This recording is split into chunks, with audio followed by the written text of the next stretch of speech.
tama ka, Arya. Masyado akong nabulagan sa galit ko kay Anton. Sinisisi ko siya sa pagkamatay ng papa mo. Mahal na mahal ko kasi ang papa mo eh. Naiintindihan ko po, Ma. Pero Ma, hanggang kailan po ba kayo magagalit?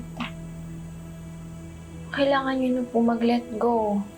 Mag-move on. Pagod na din ako. Ayoko na lumaban sa ganitong paraan. Pati ikaw nadadamay.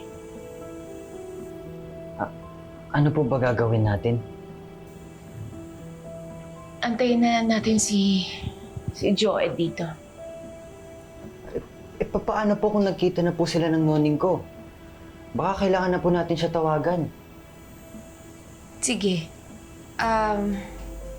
Samahan niyo ako sa kwarto. Po? Meron kasi akong kailangan ipakita sa inyo at saka... Basta, halika, samahan niyo ako. Halika na. Joed, wala akong kasalanan! Hindi ko ginusto ang nangyari kay Nick. Okay? Tinalikuran mo siya pagkatapos mo sa ututan! Hindi maniwala. May usapan kami nun. May usapan kami! Nanako ako sa kanya na ibabalik ko ang pera niya. Kaso tinakasan ako ni Brendan.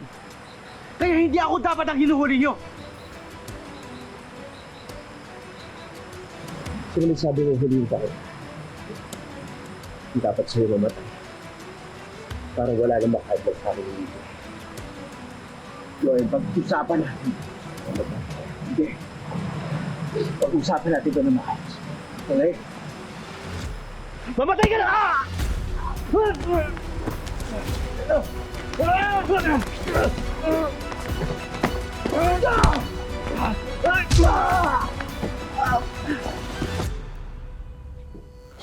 Halika, pasok kayo. Upo muna kayo. Ano po ba ipapakita ninyo? Patingin ng mga cellphone niyo. Ma, bakit? Basta, patingin ako ng mga cellphones niyo.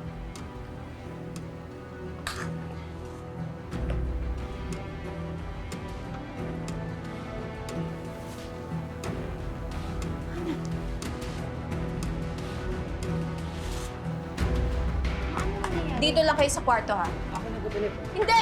Ma! Hindi kayo lalabas dito hanggat hindi natatapos ang paghihiganti namin kay Anton Rosales, ha? Dito lang kayo! Ma! Aling Lola po! Mami! Dito!